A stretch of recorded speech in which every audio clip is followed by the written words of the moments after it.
Hej, jeg vil prøve at lave en serie her med forskellige optagelsesprogrammer, som du kan bruge til, når du laver videoer til, for eksempel YouTube, som jeg gør.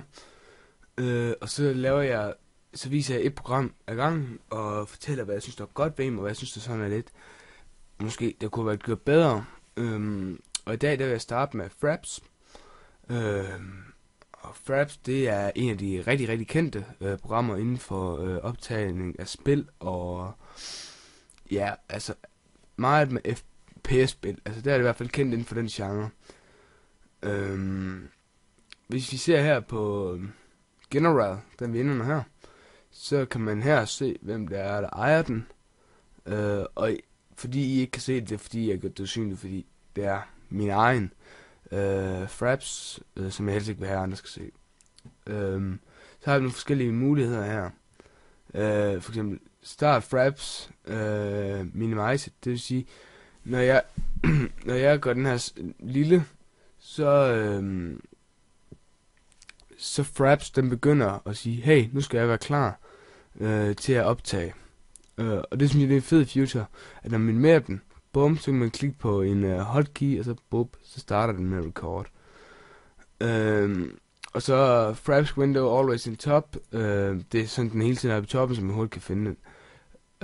Run Fraps when Windows starts, det er om man vil sige, at når Windows starter, så skal Fraps også starte op.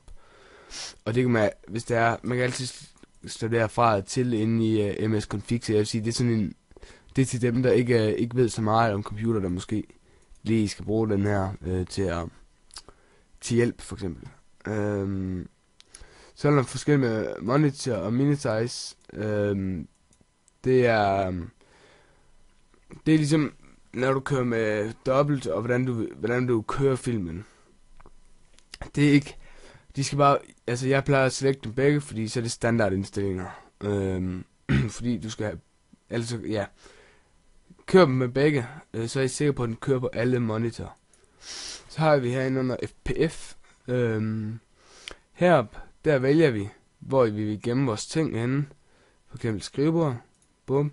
Så kan I se, den gemmer på skrivebordet. Og det er så film, vi er inde under nu. Så kan I lave nogle benchmarks, hotkey. Og det er faktisk det hele. Her kan du vælge, hvis du skal dele dem op, filmen. Og du kan have den op, som du kan sige for eksempel, efter 60 sekunder, så skal du stoppe videoen, eller sådan noget. Og herover med hotkeyene, der kan du vælge sådan, for eksempel overlay corner, der du kan se, hvor mange fraps i sekundet, altså hvor mange billeder i sekundet den tager. Så kan du vælge, hvilket hjørne det skal være i, og hvis du slet ikke har lyst til, at det skal være der, så kan du skrive hide overlay. Og så kan du vælge her, at den kun skal update overlayet hver sekund, i stedet for hele tiden bare, hvis du nu har problemer med din computer, måske er lidt laggy eller noget. Movies. Der kan du igen vælge, hvor du vil gemme din film. Video Capture Hotkey. Det er standard, det er F9, og det er også det, jeg kører med, når jeg bruger Fraps. Så når du klikker F9, og du har minimeret Fraps, så starter den med at optage. Og så her, så kan du vælge nogle forskellige settings, du vil have din video i. Du kan have den her 29,97, som jeg normalt benytter. Så er der 30 fraps per second, 50 fraps per second og 60 fraps per second. Fordi den her 30, den er sådan lidt mere lyst op, eller man kan sige, det gør lidt mere tydelig. Det er simpelthen for at indikere, at de fleste websider, de kun kører med 30 fps. Og det er meget normalt. Så i YouTube kan du ikke køre mere end 30 fps. Ikke som standardbruger i hvert fald. Og så er der mange, der diskuterer om hvis du bruger 29,94 eller 96 eller 97 eller sådan noget, så kører det helt vildt godt, fordi det er noget med, at hvordan filmen de er lige lavet, altså filmen, hvordan de lige klippes i billederne.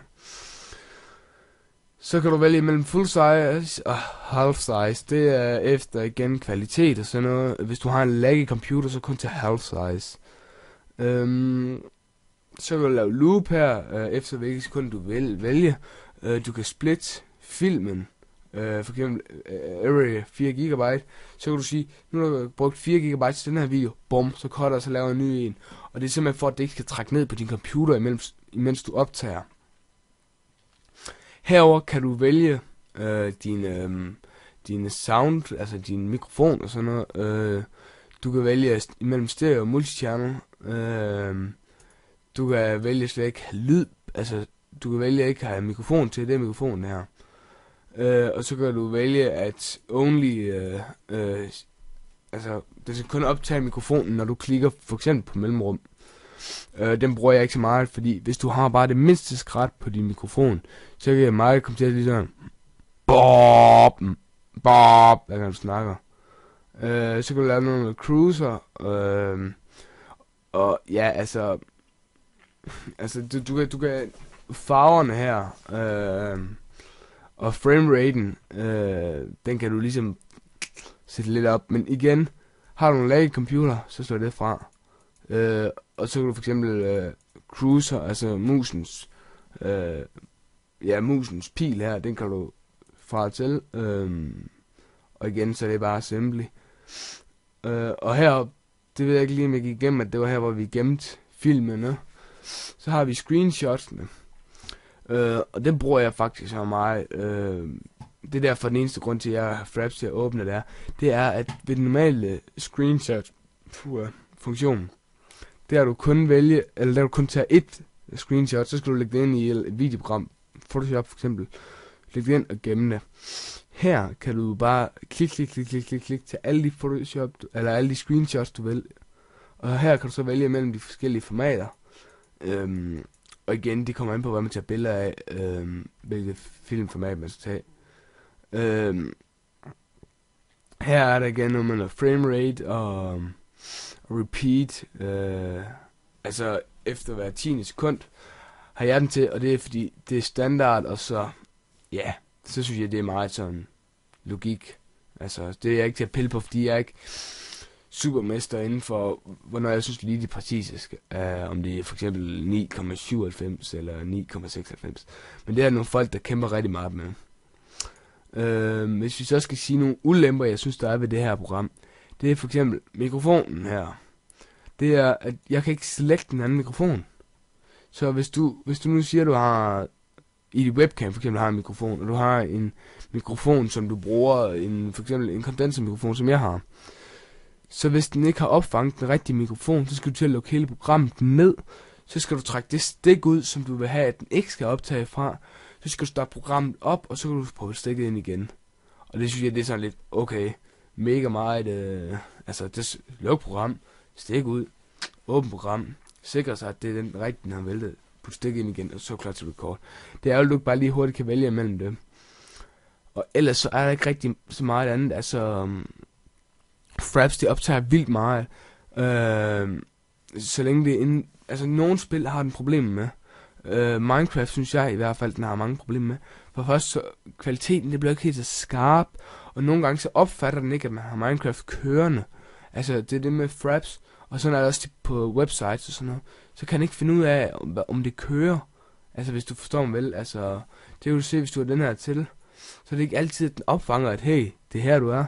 Og det er sådan lidt ærgerligt ved Fraps, fordi det optager skide godt, når det endelig virker. Og jeg skal nok få meget hate på det her, det er helt sikkert.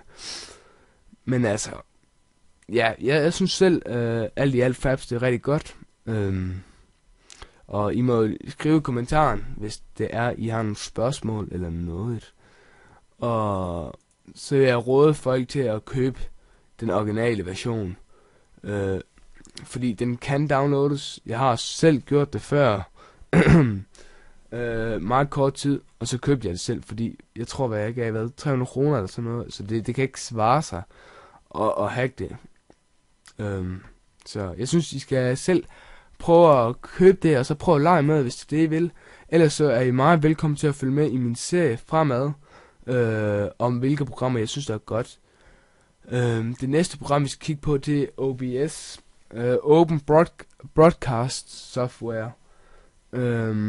Det er også rigtig godt, det er faktisk det jeg recorder med lige nu, og det er det jeg bruger meget. Så Yes, det bliver det næste. Det bliver episode 2 af det her lille hvad man kan filme med, og hvad der er godt. Så håber I fik noget ud af videoen. Vi snakkes næste gang.